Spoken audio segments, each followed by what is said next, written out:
J'ouvre notre second débat de société, là aussi consacré à la pénurie de médicaments en France. Le phénomène s'est déclenché, vous le savez, avec la crise Covid, aggravée depuis au point que 45% des personnes touchées par une pénurie de médicaments ont dû modifier leur traitement ou y renoncer pour faire face. Certains professionnels de santé s'organisent comme cette pharmacie qui produit elle-même le principal antibiotique, l'amoxicilline. Samia Dechir et Erwan Douillac. Bon, Jeannot. Bon, alors j'ai des problèmes avec mes pieds. Allez-y. Vous avez fait le bon diagnostic, hein, Jeannot? Il y a un vrai œdème. D'une certaine manière, ce patient a de la chance. Les médicaments qu'il lui faut sont disponibles en pharmacie. Ceux qui ont besoin d'amoxicilline devront sans doute courir d'une officine à l'autre pour espérer en trouver. Depuis décembre dernier, la France connaît une pénurie de cet antibiotique couramment utilisé pour soigner angines, bronchites et autres infections. Quand il le peut, ce médecin propose un traitement alternatif. Dans la plupart des cas, on peut substituer, même si on est moins content, même si on est moins ciblé par rapport à la pathologie, mais on arrive à substituer. Mais c'est quand même tout à fait désagréable, d'abord pour le patient d'avoir besoin de courir dans les pharmacies, et ensuite pour nous d'avoir besoin de réviser notre traitement pour donner un traitement moins spécifique, moins adapté. Allez, au revoir. Au revoir. Pour pallier la pénurie d'amoxicilline, les autorités ont fait appel aux pharmacies équipées d'un département préparatoire. La France en compte une quarantaine, comme cette officine parisienne qui produit jusqu'à 15 000 gélules d'amoxicilline par jour, minutieusement pesées et conditionnées entièrement à la main. Toutes ces préparations-là, elles vont partir. On va les étiqueter et elles vont partir.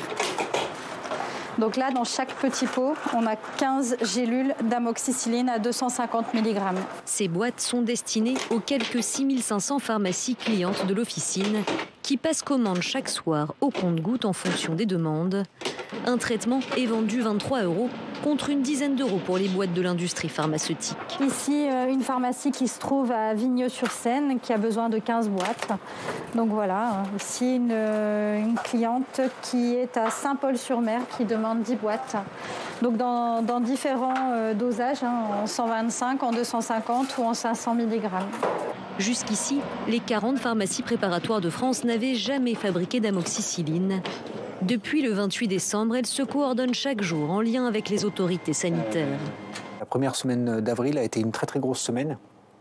Et on a fait à peu près, vous voyez, presque 200 000 gélules la semaine dernière. On est capable de faire très vite une grosse production en attendant que l'industrie pharmaceutique soit capable de revenir. La question aujourd'hui qu'on se pose effectivement, c'est comment se fait-il qu'on ait encore autant de demandes alors que normalement l'industrie aurait dû reprendre le relais, surtout que le mois d'avril n'est pas le mois le plus important en termes de demande d'amoxicilline. L'industrie pharmaceutique est capable de fabriquer en très grande quantité à des prix moins élevés, mais une fois qu'une chaîne de production est arrêtée, la relancer prend du temps.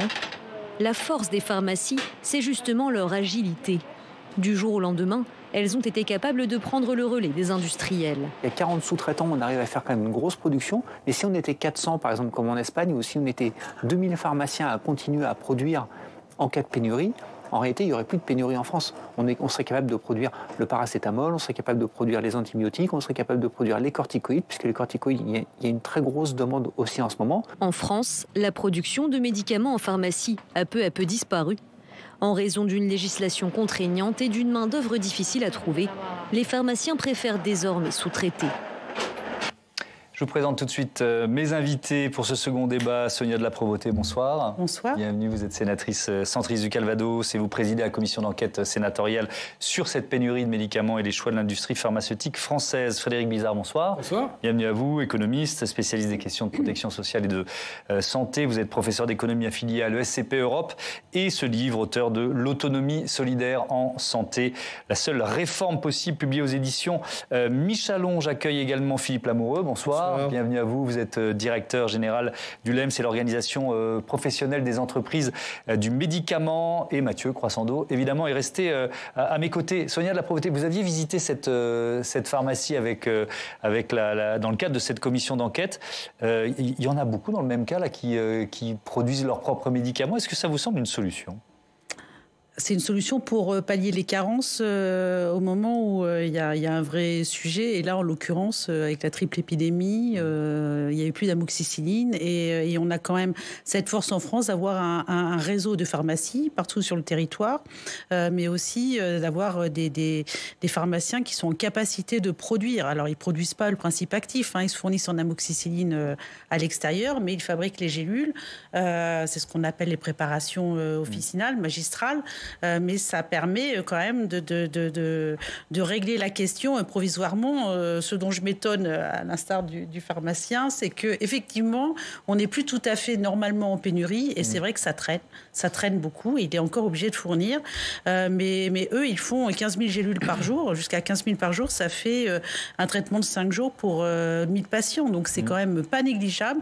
Et donc, ils sont une quarantaine en France à le faire. Et ce réseau peut être activé si nécessaire. Ils ne peuvent pas tout préparer, mais au moins quelques médicaments essentiels. Alors, Philippe de préparation Lamour, vous pouvez sûrement répondre à la question de ce pharmacien et de la sénatrice. Pourquoi il y a encore autant de tension sur cet antibiotique précisément? Alors, il y a eu cet automne une conjonction assez inédite avec une forte prévalence du Covid, toujours. Ouais. Une épidémie de grippe et une épidémie de pathologies respiratoires. Donc on a été plutôt à une année très haute, absolument, une année très haute, à très haute intensité, et un appareil de production qui s'est remis en production, comme ça a été dit, on sortait de la période Covid où la consommation de ce type de produit avait été assez faible, donc il a fallu ajuster, ça a pris un petit peu de temps. Ce que montre très bien ce reportage... Mais là, en avril, on n'est plus dans cette triple épidémie. Le ministre s'est exprimé sur le sujet, le flux de production d'amoxicilline va reprendre normalement. Ce qui est intéressant dans ce reportage, c'est qu'on voit bien que c'est une solution palliative, mais ça ne se substitue pas évidemment à la production industrielle. Et l'autre élément qui était intéressant, et votre reporter l'a très bien montré, c'est que les coûts et les prix de fabrication ne sont pas du tout les mêmes, et qu'entre 10 € sortie officine et 23 € en coût de fabrication, c'est pas du tout la même chose pour l'assurance maladie, et donc il y a des enjeux économiques très importants aussi qu'il ne faut pas oublier. Oui. Frédéric Bizard, est-ce qu'on pourrait, c'est ce que propose le pharmacien dans ce reportage, finalement démultiplier cette solution? Et jusqu'à quel point? Ça fait quand même un peu bricolage pour un pays comme la France, non? Peut-être. D'abord, s'il y avait des problèmes sur l'amoxicilline et le paracétamol, je pense que vous ne feriez pas cette émission. Oui, on va venir aux autres médicaments. Je veux bien qu'on parle des aspects conjoncturels. Il y a eu un choc d'offre pendant le Covid, puis un choc de demande à la sortie du Covid, donc on se retrouve tendu. Bon, tout ça fait partie du business. Mais les causes sont beaucoup plus profondes. Ça fait plus d'une dizaine d'années que les Français subissent, à peu près un quart des Français, d'après les sondages, subissent des pénuries de médicaments. Donc il doit bien y avoir des causes qui vont au-delà des aspects conjoncturels du Covid. La première cause, si on part de très loin, c'est l'ultra-financiarisation de l'industrie pharmaceutique qui fait que l'industrie a quasiment totalement délocalisé dans les pays à bas coût la production de principes actifs. La Chine et l'Inde essentiellement. Voilà, même si on y est revenu depuis 3-4 ans. C'est une logique économique pour maximiser le profit. Vous allez là où les coûts sont les plus bas. Bon, le seul problème, c'est que... ce sont des marchés aussi. C'est des marchés. Donc après, est-ce qu'on peut réguler ça? C'est compliqué à l'échelle d'un pays parce que c'est une industrie mondialisée. Mais c'est un sujet. Quand certains sont pour un pôle pharmaceutique public, c'est la solution extrême. Mais l'intérêt dans ça, c'est de se dire, est-ce qu'on peut quand même garder un contrôle sur la production pharmaceutique qui est financée à plus de 70% par des fonds publics et qui représente un service public absolument crucial pour la santé des Français. C'est ça le truc. L'autre point... dans les causes profondes, c'est la compétitivité de notre pays. On va prendre la compétitivité prix. Il y a une commission au Sénat, mais je vois que cette question, par exemple, elle n'est pas sur la table. C'est que pourquoi est-ce qu'on se retrouve avec des prix nettement plus faibles et quelquefois plus faibles que les coûts totaux de production en France ? Parce que depuis 2007 à peu près, on a une régulation comptable à l'aveugle où on a fait du médicament une variable d'ajustement prix pour garantir le respect d'une hausse du budget des dépenses de santé. Donc on sabre 800 millions à 1 milliard par an. Alors pourquoi pas? Le problème, c'est que c'est fait à l'aveugle. C'est fait complètement de façon déconnectée de toute politique de santé publique et déconnectée d'une réalité économique. Donc on se retrouve avec un pays qui est très peu attractif pour ses laboratoires. Je m'arrêterai là, mais il y a d'autres raisons. Il y en a d'autres. On y reviendra sur les prix. C'est vraiment... je vous propose... Sur le propos qui vient d'être tenu. Je vous propose d'y revenir un petit peu plus tard. Mathieu, vous vouliez intervenir? Alors, on y reviendra. C'est sympa, Mathieu, merci. On y reviendra, parce que je voudrais qu'on reste dans le constat de la pénurie. Et effectivement, il n'y a pas pas que l'amoxicilline ou le paracétamol, on est bien d'accord. Regardez les signalements de rupture de stock ou de risque de rupture reçus par l'Agence nationale de sécurité du médicament. On était à 400 et quelques en 2016, et ça rejoint ce que vous disiez, Frédéric Bizard. Et puis il y a une progression constante. Ensuite, il y a l'année Covid, on passe à près de 2500 en 2020, ça baisse un peu en 2021, et là on est à une estimation, ce sont les derniers chiffres qu'on a eu, de 3000 signalements. Se dire de la pauvreté, ces chiffres, c'est l'une des raisons pour lesquelles vous avez créé cette commission d'enquête. Pourquoi cette aggravation? Pourquoi voilà, alors il y a la guerre en Ukraine. Je sais bien que ça fait partie aussi des causes peut-être conjoncturelles, mais pourquoi cette aggravation? Comment vous l'expliquez? C'est multifactoriel, comme ça vient justement d'être dit, à la fois lié au prix du médicament en France et aux politiques de remboursement du médicament, lié à le caractère international de la chaîne du médicament. En conjoncturel, on a évidemment le coût de l'énergie, les pénuries en matière de carton, de verre, tout ce qui est contenants qui sont quand même nécessaires à la dispensation. On a aussi des monopoles sur la production de certains principes actifs, et puis on a une baisse de souveraineté nationale en matière de production, notamment dans le domaine de la chimie, parce qu'on sait, on a des façonniers, comme on dit, qui savent fabriquer le comprimé quand c'est relativement simple, et puis aller jusqu'à l'étape du carton, mais enfin de la boîte. Mais pour ce qui est du principe actif et de la chimie, on n'a plus les savoir-faire dans notre pays. Donc tout ça mis bout à bout, plus la conjoncture de la triple épidémie, comme ça vient d'être dit justement, fait qu'on est dans une situation qui s'aggrave. Alors pourquoi on a fait la commission d'enquête a été décidée?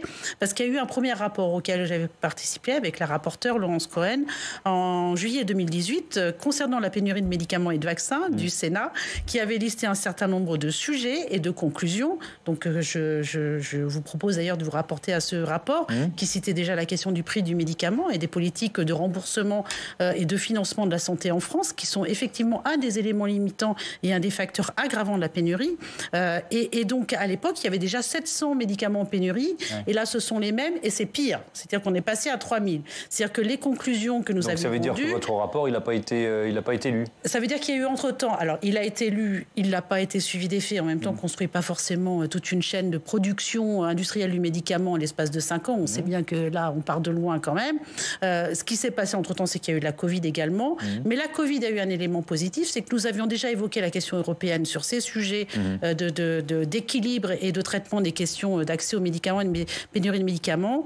Et l'Europe a montré qu'elle était en capacité de réagir en urgence, et donc pour le coup, elle ne devient plus un acteur anecdotique ou un acteur d'excuse, mais un acteur majeur potentiel demain du traitement de la question des pénuries de médicaments. Alors, on va parler du prix, comme promis, maintenant, et on va y consacrer vraiment un chapitre. Je propose à Mathias Arès de nous rejoindre, parce qu'on va essayer de se comparer un peu à d'autres pays d'Europe, et on va commencer en faisant un constat un peu similaire à celui de nos invités. Mathias, rebonsoir, sur l'aspect, et c'est votre chronique, vous l'avez construite sur la base de certaines des auditions de la commission d'enquête. Cette idée de multiples causes, c'est ce qu'on retrouve un peu partout, c'est ça? Oui, c'est ça. Il est évidemment trop simpliste de penser qu'une seule cause peut être à l'origine des problèmes que rencontre actuellement la France, et pas seulement la France d'ailleurs, en matière d'approvisionnement en médicaments. Ont été évoqués pendant ces auditions les maillons défaillants sur la chaîne industrielle depuis la crise du Covid-19, une surconsommation également de certains médicaments,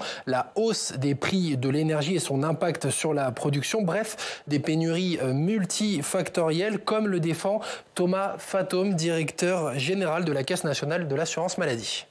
Ces pénuries répondent à des logiques de problèmes de matières premières, de problèmes de production, d'industrie, de problèmes de quand la Chine et l'Inde ont des problèmes, quand ils ont des surconsommations. Voilà, que c'est un phénomène, pardon de le dire comme ça, planétaire.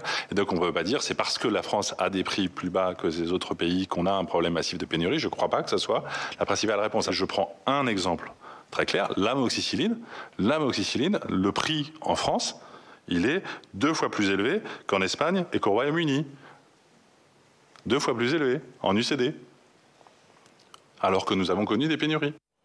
Alors que les prix trop bas, c'est justement l'argument que d'autres nous sortent. Ouais. Voilà, c'est la version soutenue par les laboratoires, par des membres de l'Académie de médecine ou encore les pharmaciens. Selon eux, les médicaments dont on manque le plus dits matures sont achetés en dessous du prix de revient, ce qui n'incite pas les industriels à livrer en priorité la France, comme l'explique Patrick Léglise, pharmacien hospitalier auditionné par la commission d'enquête. On a vu que certains pays ont augmenté leurs prix. C'est-à-dire que on augmente nos offres de prix pour avoir plus pour être prioritaire sur les livraisons. Hein. Donc, sauf erreur de ma part, je crois que le Portugal avait rehaussé ses prix et je crois que l'Allemagne aussi a fait la même chose. Et hop, comme par hasard, il y a eu beaucoup moins de tensions qu'en France. Voilà, là encore, tout le monde n'est pas de cet avis. Non, mercredi 29 mars, des associations de patients et l'ONG Médecins du Monde étaient invités à partager leur point de vue face à cette situation. Et si pour eux, le constat de ces pénuries est réellement préoccupant pour les malades, la solution pourrait plutôt venir des brevets. Le ministre de la Santé doit être en mesure de multiplier ses sources d'approvisionnement et déclencher la licence d'office lorsqu'un brevet est exploité dans des conditions contraires à l'intérêt de la santé publique pour répondre aux crises posées par des prix anormalement élevés. La licence d'office a été mise en place sous la présidence du général de Gaulle. Les gouvernements successifs n'ont pas su ou voulu se saisir de cet outil. Plus grave, ils n'ont jamais créé les conditions réglementaires pour faire que cette option soit même réalisable. Alors la licence d'office dans l'intérêt de la santé publique à laquelle se réfère Juliana Verras de Médecins du Monde est une disposition du Code de la propriété intellectuelle permettant aux autorités l'exploitation d'un brevet par un tiers sans le consentement du titulaire du brevet. Merci Mathias. Alors sur cette question du prix, Philippe Lamoureux, est-ce qu'effectivement on n'achète pas assez cher ces médicaments qu'on dit matures? Alors, je crois surtout qu'on mélange un peu tout, si vous me permettez. D'abord, vous avez cité des chiffres concernant les ruptures qui sont en fait les signalements de risque de rupture et non pas les ruptures. Alors, il faut diviser le chiffre par 3 pour avoir le chiffre exact des ruptures. Ce que nous dit l'Agence nationale de sécurité du médicament, c'est rupture et risque de rupture. Risque de rupture. 3700 sont les risques de rupture. Deuxième élément, ce que je viens d'entendre de la part de Médecins du Monde, les ruptures portent sur des produits matures, donc des produits dont les brevets sont échus. Il n'y a donc aucun lien entre la licence d'office et la problématique des ruptures. C'est un abus de langage. D'accord. Troisième élément, et je voudrais revenir sur ce qui a été dit par votre chroniqueur et par Frédéric Bizard, il y a 4 raisons principales à ce phénomène de rupture. Le premier point, c'est qu'il y a une explosion de la demande mondiale, 10% par an. Pourquoi ? Parce que les pays en développement, les pays émergents comme la Chine, l'Inde, la Russie, le Brésil, se dotent de systèmes de protection sociale modernes et que ça crée un appel d'air formidable. Deuxième élément, c'est vrai qu'une partie de la production a été délocalisée, notamment en Asie pour les principes actifs. Pourquoi ? Parce que ce sont des produits dans lesquels les coûts de production sont supérieurs aux tarifs de remboursement chez nous en Europe. Donc effectivement, cette production s'est délocalisée et elle s'est concentrée de moins en moins de fournisseurs de matières premières. Troisième élément, la guerre en Ukraine. La guerre en Ukraine, c'est l'explosion du coût des matières premières, 23% sur l'aluminium, et les délais de livraison. Mais le médicament, il est à prix administré, donc on ne peut pas répercuter sur le prix du produit l'augmentation des intrants. Et en 4 ? Et en 4, les prix. Alors, je suis d'accord, je vais vous étonner, je suis d'accord avec Thomas Fatoum. Je pense que le prix n'est pas la principale explication du phénomène de rupture. Je crois qu'on ne peut pas lier le phénomène de rupture avec le phénomène de prix. Donc, vous nous dites que ce n'est pas parce que la France achète ses médicaments trop peu chers qu'on est dans une situation plus difficile que d'autres. Le fait que la France achète ses médicaments trop peu chers nous met en difficulté par rapport à nos concurrents, comme ça a été très bien dit, lorsqu'il faut s'approvisionner sur des produits en rupture. Les prix allemands sont supérieurs aux prix français de 33%. Les prix italiens sont supérieurs aux prix français de 18%. Et quand j'entends le directeur de la CNAM citer l'exemple de l'amoxicilline, 76 centimes la boîte. Donc, les coûts de production ne sont pas couverts par les tarifs. Donc ça coûte plus cher à produire. Pour beaucoup de produits anciens et matures, ça coûte plus cher à produire. En gros, la demande mondiale explose. Oui. est-ce que vous investissez, est-ce que vous construisez des usines, est-ce que vous embauchez à tour de bras pour satisfaire cette demande mondiale, ou est-ce que vous gérez cette pénurie? Non, on augmente les capacités de production. D'ailleurs, on l'a montré au moment du Covid, la capacité de production mondiale de vaccins a littéralement explosé. Mais ça prend du temps entre le moment où on ajuste les capacités de production et le moment où on est capable de fournir la demande mondiale, parce qu'on ne sort pas une usine de terre en 6 mois. Ça prend beaucoup de temps à construire, ça prend beaucoup de temps à être agréé par les autorités dans les différents pays. Et donc, il va falloir un certain temps pour s'ajuster. Et la question, et c'est celle que posait Madame la sénatrice, c'est quelle place a l'Europe là-dedans? On a un vrai besoin d'une présence plus forte de l'Europe dans ce qui se joue sur le marché mondial en matière de production industrielle pharmaceutique. Oui. Bizarre. Tout ça, c'est sympathique, mais on n'a pas beaucoup de leviers là-dessus. D'abord, je conteste un peu le fait qu'on soit pris de surprise par la hausse de la demande. Cette hausse de la demande, elle était anticipable. Il y a des évolutions démographiques qui fait qu'on est largement capable à l'échelle mondiale de répondre à la demande. Ce qu'il y a, c'est qu'il y a une fragmentation de la chaîne de production qui s'est mondialisée pour les raisons qu'on a évoquées, qui fait que dès que vous avez un problème géopolitique ou de crise sanitaire ou autre qui coince, il n'y a pas. Donc il faut essayer de rapatrier sur un secteur géographique un petit peu plus moins large toutes ces chaînes de production pour être plus réactifs. Ce que l'on produit intégralement, par exemple en France, comme ça a été le cas pour le paracétamol, on est capable d'augmenter les chaînes de production, mais on ne peut pas tout produire en France. Donc ça, c'est... Donc ça, vous dites, il y a des causes exogènes, mais il y a aussi des leviers qu'on peut activer ici en France. Moi, je suis peut-être excessivement stoïcien, mais sur quoi est-ce qu'on peut agir? Alors, juste pour reprendre, les rapports du Sénat sont en général d'une exceptionnelle qualité sur la chose. Donc c'est pas, et je l'ai bien lu sur la mais ce que je dis, c'est que c'est dommage de ne pas aller à la cause de la chose. Il faut repenser la construction de l'objectif national de dépenses d'assurance maladie pour partir justement des besoins et non pas partir simplement de se dire je fais un +2 par rapport à l'année d'avant et sur autre chose. Bon, c'est ça qu'il faut. Donc voilà, non mais bien sûr. Donc ça veut dire que c'est finalement la pénurie qu'on vit, c'est le résultat de la crise du système de santé. Écoutez, tout ça est lié, c'est logique. S'il y avait que la disponibilité des produits pharmaceutiques comme problème, mais c'est général. Donc il faut aussi que le LEM qui est là s'intéresse à la refonte du système côté pharmacie, parce que si les acteurs ne s'y lancent pas et qu'on attend que le politique nous trouve des solutions... Donc vous dites quoi? Il y a une part de responsabilité des entreprises de médicaments. Bien sûr, mais voilà, on ne peut pas dire que certains acteurs sont des moteurs dans cette refonte, parce que chacun se dit, gardons ce qu'on a, au moins on est sûr de ce qu'on a, sinon on va vers l'inconnu.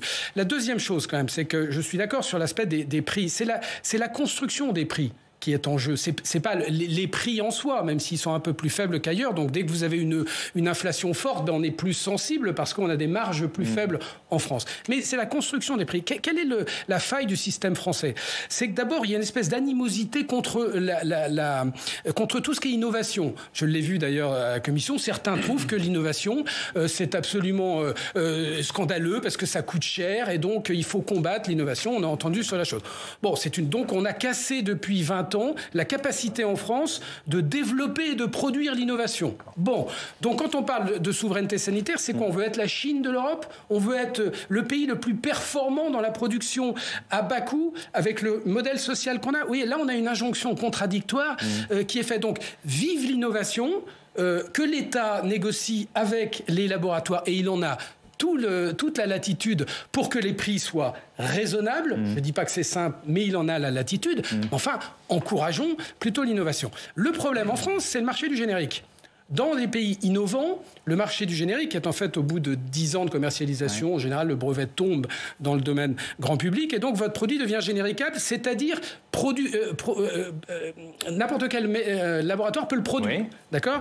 Bon, eh bien, en France, on a un marché tout petit du générique, 45% à peu près en volume, contre plus de 80% en Allemagne, plus de 80% Et pourquoi ? Qu'est-ce qui freine ? Et pourquoi ? Il y a plusieurs raisons, mais notamment, il y a l'industrie pharmaceutique des princeps qui freine des cas de fer, des princeps, c'est-à-dire des molécules qui ne sont pas dans le domaine générique, qui freinent des cas de fer pour que ces molécules aillent dans le domaine du générique. Alors, je dirais, je jette pas la pierre. C'est bon. Non, mais enfin bon, on attend la réponse de Philippe Labouré là-dessus. Oui, mais l'État est aussi responsable de ça. Oui, alors on y viendra après. Mais d'abord, pardon de vous interrompre, parce que j'aime bien que la parole se partage le mieux possible. Qu'est-ce que vous répondez à ça ? Non, d'abord... Sur les génériques. Vraiment, il y a un fait affirmé par...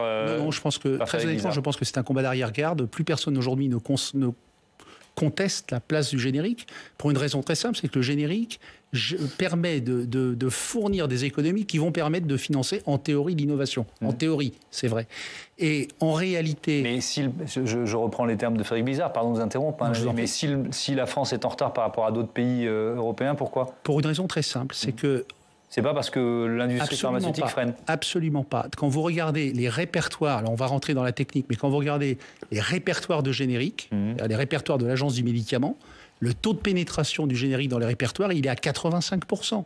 Donc le générique, comme le biosimilaire à l'hôpital d'ailleurs, il a toute sa place. Le vrai problème, c'est qu'il y a effectivement une particularité française qui est la demande de sécurité des patients sur les produits, qui fait que nous avons une approche par les autorités de santé du générique qui est un petit peu plus restrictive que chez nos voisins. Donc c'est pas vous, ce sont les autorités de santé. Mais pour revenir sur le sujet qu'évoquait Frédéric Bizard sur les moyens que la collectivité concentre aux médicaments, parce que ça c'est un sujet absolument essentiel, et il a raison.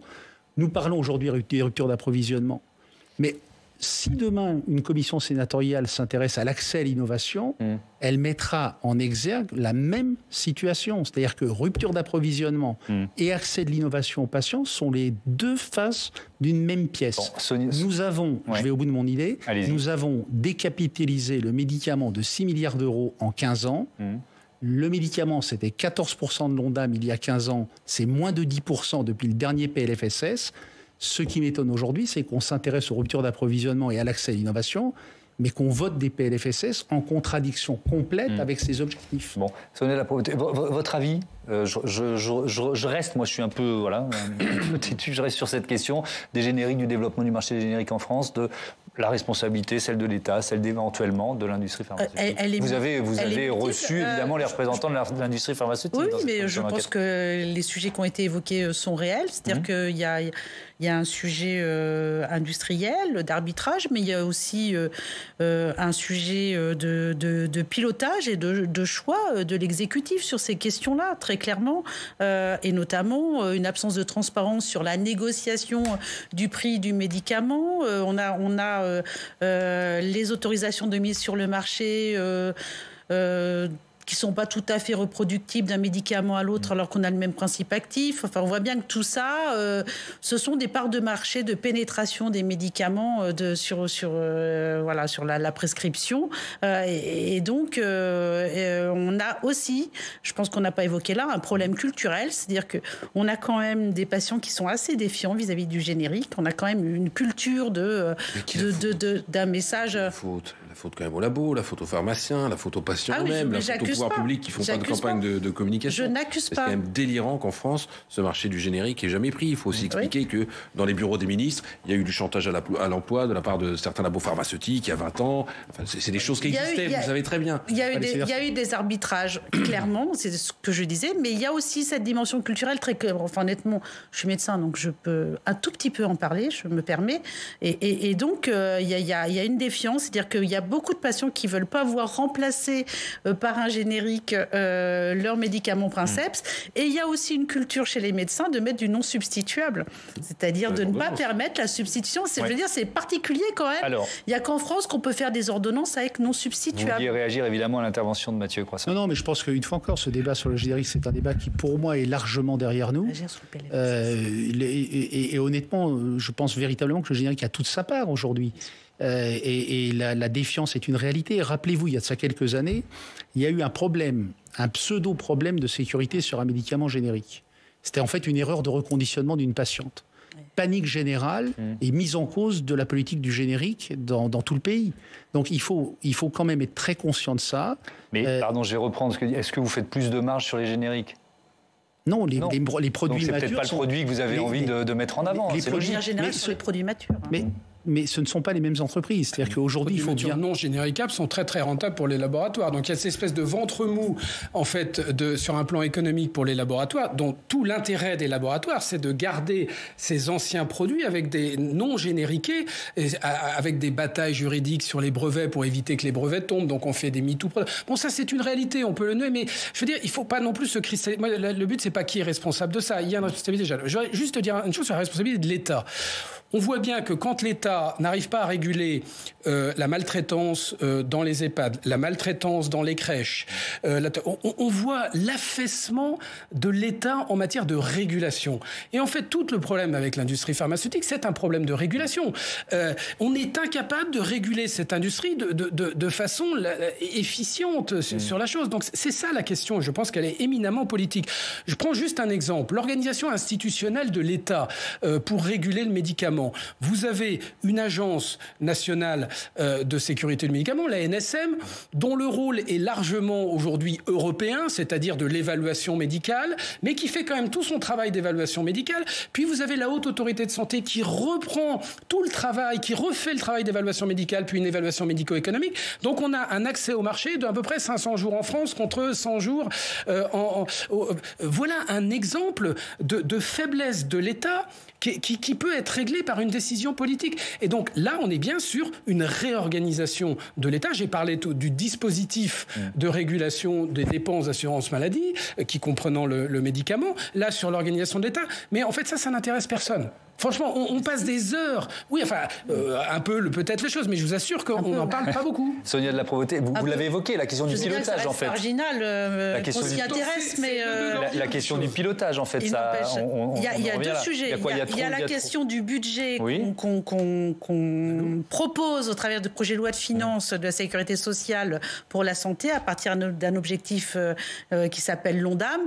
Et en réalité, enfin moi je le dis de façon extrêmement triviale, cette ONDAM, c'est boucher le trou de la Sécu, quoi. Et donc, en fait, c'est ça. Il sert à ça, ce PLFSS. C'est-à-dire, on a une ligne médicaments, une ligne dispositifs médicaux, une ligne hôpital, une ligne médecine de ville. Et puis, quand on veut mettre un peu sur l'hôpital, on prend sur la ville, on prend sur le médicament, on prend... C'est comme ça que ça se gère. Sauf que c'est un stent qu'on pose pas, c'est une prothèse de hanche qu'on pose pas, ou c'est effectivement un médicament qu'on dérembourse. Parce que elle est là, en fait, la faille du système. Et les médicaments déremboursés, très honnêtement, sont pas forcément des médicaments forcément intéressants pour les laboratoires du point de vue économique. Et puis je voulais dire aussi qu'on a une façon de communiquer en France sur les sujets de santé qui me semble-t-il, sont quand même assez étonnantes. On a dit les génériques, c'est pareil. Mais non, c'est pas pareil. Je veux dire, il y a une ambiguïté. C'est, quelque part, enfin moi j'ai connu l'arrivée des génériques et c'est pas pareil. Quand on avait un traitement chronique pour une maladie chronique depuis fort longtemps et qu'on remplaçait du jour au lendemain le médicament Princeps qu'on avait par un générique qui n'a pas forcément le même excipient, qui n'a pas forcément la même forme galénique et qui n'a donc pas la même pharmacocinétique. Vous êtes sceptique sur la bioéquivalence des génériques, là il n'y a plus de débat là. Il y a quand même la base de la base, c'est que c'est une bioéquivalence et que je vous confirme que le générique a la même bioéquivalence, c'est-à-dire que le Princeps. Alors si on remet ça en cause, là on est dans la défiance de toute la capacité de la NSM de donner une autorisation. Je peux vous témoigner de la nécessité d'ajuster le traitement quand Je comprends mieux de la difficulté d'imposer le générique. Enfin, allez, je reprends la main parce qu'on a déjà beaucoup parlé des génériques. Je suis vraiment désolée que vous ayez un élément de compréhension qui arrive si tardivement dans votre schéma structurel et d'analyse du système. Je vous le dis, il y a des hypertensions artérielles qui ont été déséquilibrées. Voilà. Justement. Donc il y a des hypertensions artérielles qui ont été déséquilibrées. Il y a des antidiabétiques oraux qui n'étaient pas les mêmes et qu'on a dû rééquilibrer les patients. Absolument pas. Ce n'est pas... Mais incroyable. Vous avez une façon radicale de traiter les questions et de les balayer du revers de la main. Ce que je vous dis, c'est que dire que c'est exactement la même chose, c'est pas vrai. Et qu'il faut assurer, mais modifier le traitement et l'ajuster derrière. On a entendu vos arguments à l'une et à l'autre. On va parler d'innovation et on va s'appuyer, Mathieu, sur votre chronique. On a voulu ensemble se poser la question de cette promesse d'Emmanuel Macron, la relocalisation de paracétamol. Alors là, on n'est pas dans l'innovation. C'est ce que j'allais dire. C'est une vieille molécule. On en est où Alors, vous vous souvenez, c'était au lendemain du premier confinement. L'heure était alors à la souveraineté. Et le 16 juin 2020, lors d'une visite d'un site de Sanofi à Marcy-l'Étoile, près de Lyon, eh bien, le président annonçait ça. Regardez. Tout le monde a vu durant cette crise que des médicaments qui paraissaient usuels n'étaient plus produits en France et en Europe. Tout le monde l'a vécu. Et donc nous devons, au-delà de nous poser la question, en tirer toutes les conséquences. On pourra, par exemple, pleinement reproduire, conditionner et distribuer du paracétamol en France. Il nous faut retrouver la capacité à faire cela. Bon, alors, il faut dire que durant le début de l'épidémie, en tout cas, les autorités sanitaires avaient été contraintes de rationner les achats de paracétamol, une hérésie pour beaucoup de Français, parce qu'on rappelle que c'est le médicament le plus vendu dans notre pays, plus de 500 millions de doses chaque année. Ça représente à lui seul, le paracétamol, 22% en volume, je crois, du marché du médicament. Ce qui est quand même absolument énorme.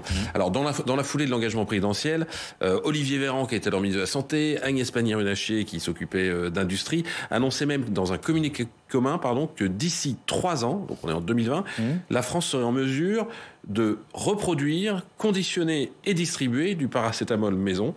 Bon, les 3 ans, c'est dans 2 mois, et il faut reconnaître que on n'y est pas encore. Et vous allez nous expliquer pourquoi. Parce que rédiger un communiqué de presse, ça prend 10 minutes, mais relancer une filière de production, on en parlait tout à l'heure, ça prend évidemment du temps. Faut savoir qu'en France, pour l'instant, il existe des usines qui façonnent et qui conditionnent le paracétamol, mais qui ne fabriquent pas ce qu'on appelle le principe actif, on en parlait tout à l'heure, c'est-à-dire la molécule chimique en gros, que la dernière à le faire a fermé en 2008, et du coup on est dépendant des approvisionnements dont on parlait de Chine ou d'Inde. Alors, il y a un projet qui a été lancé, depuis la crise Covid, le groupe pharmaceutique Séquence a décidé de relancer la production de paracétamol sur le sol français. Le site a été choisi, j'allais dire pas par hasard, sur la plateforme chimique de Roussillon dans l'Isère, exactement là où se produisait la dernière usine qui a fermé, qui produisait du paracétamol en 2008. Mais les premières livraisons de produits, donc de paracétamol français, ne devraient pas arriver avant fin 2025. C'est pas lié au financement, 2026. c'est pas lié à l'argent? Non, c'est pas un problème d'argent parce que des financements ont été trouvés à grand renfort de subventions publiques, 30 à 40% à la fois de subventions et d'avances. Il a fallu mais le problème c'est qu'on peut pas non plus faire n'importe quoi parce qu'il a fallu trouver d'abord, je le disais, un processus de production qui soit moins polluant que ce qu'on tolérait il y a quelques années, parce que donc moins polluant en CO2, moins gourmand en eau. Évidemment, la société française a pris conscience aussi que l'usine chimique, c'est différent. Il faut une enquête publique, il faut toute une série d'autorisations, un avis positif de l'agence du médicament, et tout ça, ça prend du temps. Mais à terme, en tout cas, le site devrait produire près de 10 000 tonnes de paracétamol, ce qui couvrirait toute la demande française et même un tiers des besoins européens, je crois. Bon, en attendant, on a connu encore des pénuries cet hiver. Oui, alors notamment de paracétamol pédiatrique, mais aussi certains de paracétamol pour adultes. Et la particularité, c'est, alors selon les industriels, ce ne serait pas un problème de production, mais de consommation. C'est ce qu'on disait en tout cas Sanofi ou UPSA, qui il y a 3 mois expliquaient que leurs usines tournaient à plein régime pour des niveaux de production records en hausse de 50% chacune. Alors certains critiquent les industriels en disant oui mais fallait vous y prendre avant les gars, vous n'avez pas anticipé, vous nous parlez de grippe, de gastro, de bronchiolite, mais c'est des maladies saisonnières et vous n'avez pas fait en temps réel. Et puis les industriels répondent toujours on a aussi beaucoup de contraintes, bref. Mais la vérité c'est qu'on est tous responsables d'une certaine façon, parce qu'on disait il y a à la fois les médecins qu'on prescrit peut-être trop, les Français qui en consomment trop, puis en plus quand on leur parle de pénurie, qui font des stocks, voilà, qu'en mettent plein les armoires, ce qui aggrave parce que voilà, quand ils font des provisions, voilà, c'est donc une responsabilité collective. Alors, est-ce que la réponse politique d'Emmanuel Macron, qui viendra tardivement, est une bonne réponse parce que ça coûte beaucoup d'argent public sur un produit qui rapporte peu? C'est toute la question. Et c'est pour ça que j'ouvrais finalement la thématique de l'innovation. Je veux bien vous donner la parole là-dessus, Philippe Lamoureux. Est-ce que finalement c'est là-dessus qu'il fallait investir tant d'argent? Je pense que d'abord sur le point que vous évoquiez, Frédéric Brizard vous a donné la réponse tout à l'heure.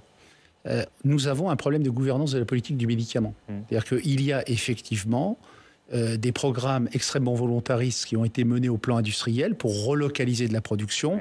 On parle beaucoup de l'exemple du paracétamol. En réalité, il y a une quinzaine de projets qui sont aujourd'hui soutenus et 7 qui sont à un stade relativement avancé. On peut considérer que ce n'est pas suffisant, bien sûr, mais en tout cas, il y a une certaine dynamique qui a été enclenchée. La difficulté, c'est... Alors, je repose ma question, pardon de vous interrompre, c'est pas très agréable, mais est-ce qu'il faut mieux mettre cet argent pour produire du paracétamol, ou est-ce qu'au contraire, il faut mettre cet argent pour innover et trouver de nouveaux... Il faut faire les deux. En réalité, il faut faire les deux. Et je viens sur mon point. La difficulté que nous avons en France, c'est une espèce de forme de schizophrénie administrative, qui est que ce que fait le ministère de l'Industrie d'un côté n'est pas cohérent avec ce que fait le ministère de la Santé de l'autre. Et Frédéric Brizard le disait très bien, si je prends l'exemple du ministère de la Santé, moi j'ai au ministère de la Santé aujourd'hui 10 interlocuteurs différents. Quand vous avez 10 interlocuteurs différents, je suis désolé de le dire, c'est une machine à organiser la non-décision. Et donc si vous avez d'un côté la volonté de porter une politique industrielle, il faut préserver, voire créer parfois un marché. Et si de l'autre côté, vous avez des politiques de régulation qui détruisent votre propre marché, vous ne pouvez pas attirer l'investissement industriel. Et en réalité, il faut faire les deux. Il faut savoir que... Alors, je ne suis pas un grand fervent de la souveraineté. Je pense que je préfère le concept d'autonomie stratégique.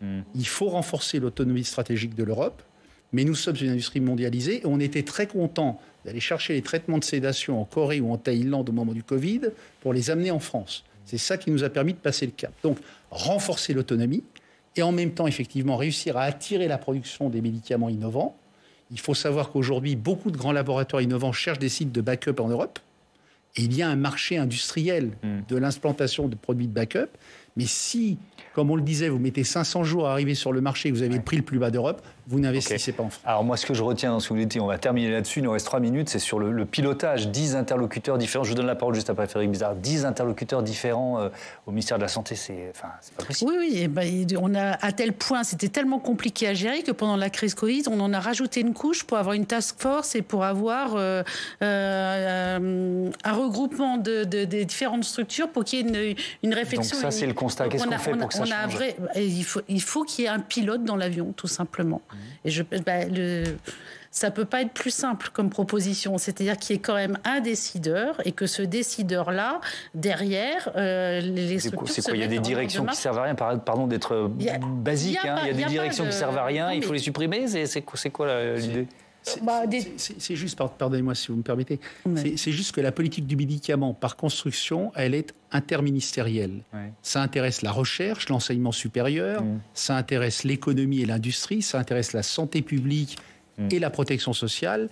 Et donc, ce sont des départements qui doivent être mis en ordre. Sonia Laprovoté, il y a des satellites comme la CNAM qui décide finalement les capacités de financement de la CNAM décident quelque part l'argent qu'on met dans la santé en France. Donc tout ça est déconnecté. Chacun est sur sa ligne de nage. Et il y a des moments où il y a des échanges, mais il y a besoin de quelqu'un décide. Par exemple, une liste de 150 à 200 médicaments dits critiques, c'est-à-dire à fort risque de pénurie, qui sont essentiels. Si on ne les a pas, il y a un vrai danger pour la santé publique.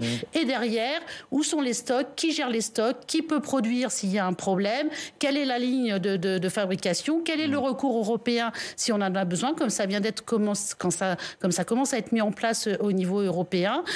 Et pour l'instant, il n'y a pas quelqu'un qui appuie sur un bouton. Et quand on a un problème de pénurie, le problème n'est pas réglé dans la foulée. Allez, à vous le mot de la conclusion, parce que le débat se termine. Est-ce que c'est de l'argent public bien investi dans le Doliprane ? Évidemment que non. Si l'usine a fermé en 2008, c'est qu'économiquement, il n'y a pas que dans l'industrie pharmaceutique. On ne peut pas produire en France des produits qui sont à trop faible marge. Vous savez, le PIB, c'est la somme de la valeur ajoutée. Quand vous produisez sans valeur ajoutée, vous mettez de l'argent public, vous ne créez pas de PIB. Il faut quand même, pour finir sur une note positive, on est dans une phase d'abondance d'innovation pharmaceutique avec de l'innovation technologique absolument extraordinaire venant de plusieurs révolutions. Donc est-ce qu'il faut investir dans les produits matures ou est-ce qu'il faut investir dans ces technologies-là ? Est-ce que la France est un pays historique de recherche, d'ingénieurs ou est-ce que la France est un pays de production ? Vous voyez, bon, je crois qu'on a la réponse est dans la question.